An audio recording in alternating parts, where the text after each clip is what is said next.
Hello, I'm Fenlo. For a while, I've been wanting to make a fully updated and accurate as possible controller PvP tutorial, which a huge amount of people have requested, and my previous one is kind of the third most viewed video on my channel. So in this video, I will provide the most in-depth controller PvP guide that I hope helps you if you're trying to improve on controller. Some of these things will be the same or similar to ones in my old video, but there will be many other ones as well as just being better formatted. Anyways, let's begin. Side note, if this video helps you, maybe subscribe and also join my Discord server. We do silly stuff there.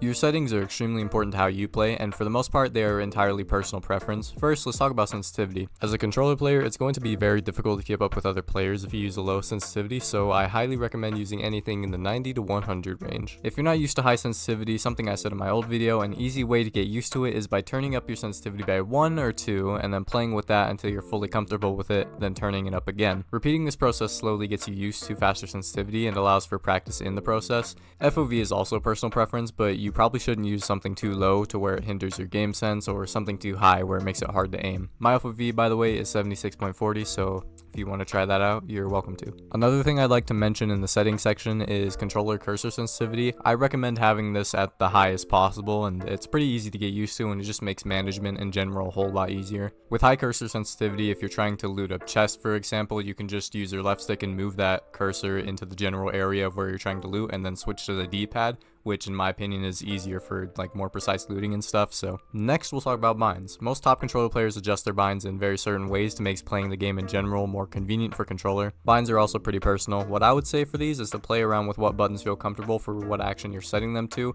If you're already comfortable with your binds, that's cool. If you want to switch it up, just don't make them require too much effort to work with your other binds. Some binds also just kind of work universally for people, like right stick is jump for example, allowing you to not have to press a separate button for jumping, making jump resetting easier. Your binds also do depend a lot on how you hold or grip your controller. In my old video and for a few years in the past, I held my controller like this, where I'd click my R2 button with my middle finger and just do this really consistently. I don't do that anymore because now it's less comfortable for me and I kind of suck at it. I would also have my thumb kind of like sideways where I'd press my jump button and aim. But yeah, I don't do that anymore. My right hand is lower on my controller and I just play claw on the right side. Having my thumb only controlling my right stick makes it a lot easier to aim and have more control over it. And then my index finger can just press all the face buttons. I can press square, I can press the jump button, I can press circle, I can press triangle, you know. In my opinion, it's a lot easier if you get used to it. If it's comfortable for you and you can get used to it, I would recommend trying to play claw. You can also do it on left side too, but that's for weird people.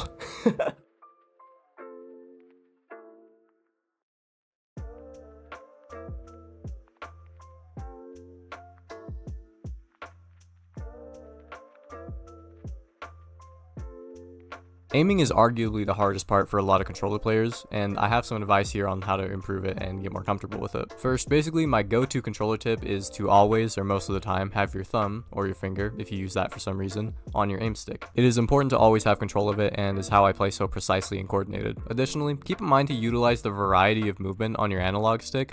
Don't just flick your stick in certain directions or move it too violently because it'll give you choppy aim, which you can still be good with, it's just a lot harder and doesn't look as smooth. Practice moving with your stick more coordinated and more controlled and just more soft in general.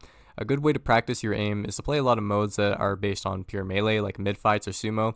Grinding sumo a ton is how I got so much better on controller in my early days, so do with that what you will. You could also play Hesu.org's aim trainer, or make your own aim trainer like strafing around blocks, fences, or iron bars. Extra tip number 1. I feel like most people do this instinctively, but a good way to warm up your aim is just wave around your crosshair randomly when you first get on before a game or something. It just gets you in the zone. I do this all the time when I first get on or like right before a duel because, like I said, it warms up my aim and it just gets me used to it, makes my aim not so stiff. Extra tip number 2. Try aiming at the center of the player when you're trading with them. Also, don't just blindly sprint toward them. Analyze their movement while you fight them and then adapt to it with your aim.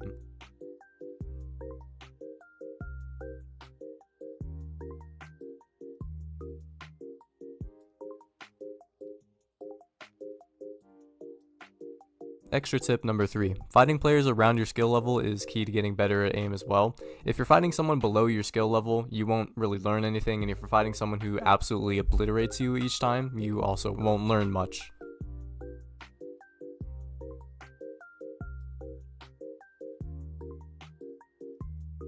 As I said in my last tutorial, controller movement is amazing when it's mastered. You have to be unpredictable and random with your movement. There's many different ways to do this, some more advanced than others. Don't just run straight forward into a trade like this.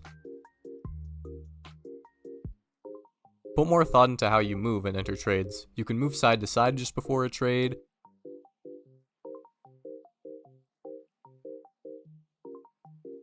You can strafe right before a trade to hit jump resets easier. You can do what I like to call the controller side step.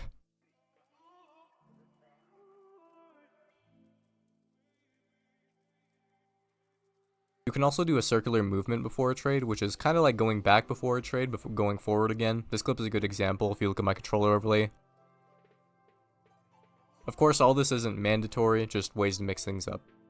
Extra tip, some game modes like no debuff, UHC, Gapple, Soup, stuff like that have critical hits. If you get more critical hits than your opponent, you'll do more damage of course. To critical hit consistently, all you have to do is very temporarily let go of forward on your joystick while you're falling down from a trade, then sprint again. You have to hit your opponent while falling, remember that, and if you do it right, you'll get a crit, and you can use these really well, like this.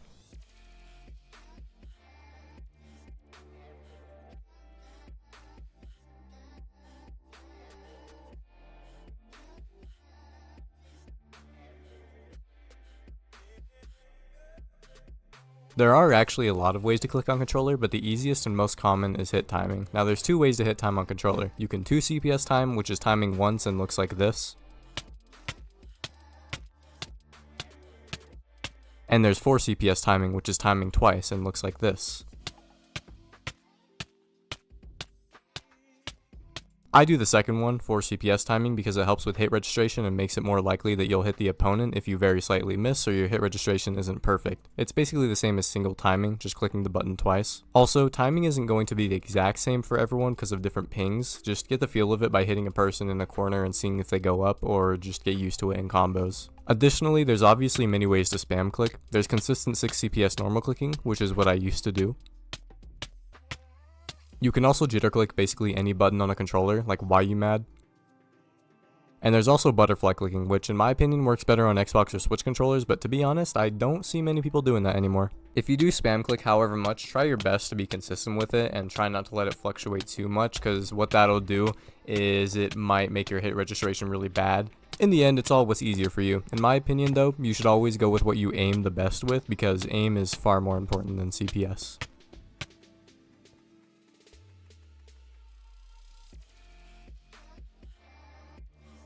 I get asked a lot on how to properly distance and combos on controller, and the main problem most of the time is they get too close or sometimes they get too far. You honestly have to get the feel for this one. The more you combo, the more you'll get used to the distance. Practice very simple comboing at first, like light strafes. In this clip I have my controller overlay on showing a good way to strafe and keep safe distancing. I'm moving my left joystick sort of from the bottom right to the top right in an up and down around motion, something like that.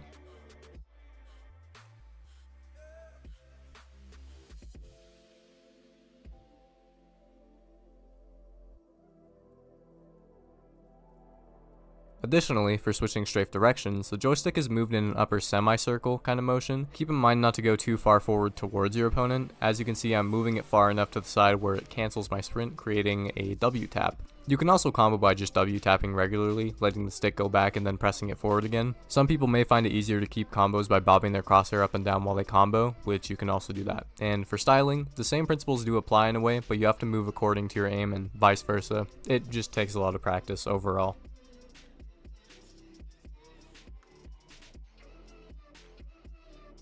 Deadzones are sadly not customizable on console, but if you're on PC, you can use DS4 Windows or Steam Input to alter your deadzones. If you don't know what deadzones are, it's basically how far you have to move your joystick for it to respond to the input. If it's lower, then you don't have to move it very much and your aim will be more precise. If you have a high deadzone, you have to push the stick further for it to move. If you're on console, the best controller deadzones are PlayStation 4 and 5 controllers, and if you're on PC, I would recommend using a PlayStation controller. Xbox and Switch controller deadzones are higher, but there's been tons of good players on them in the past, so if you can, because I understand not everyone can afford a new controller or they just don't want to, you should play with a PlayStation controller. It's like statistically the best. Alternatively, another good controller that works just as well is an 8-bit DOE, which doesn't get drift.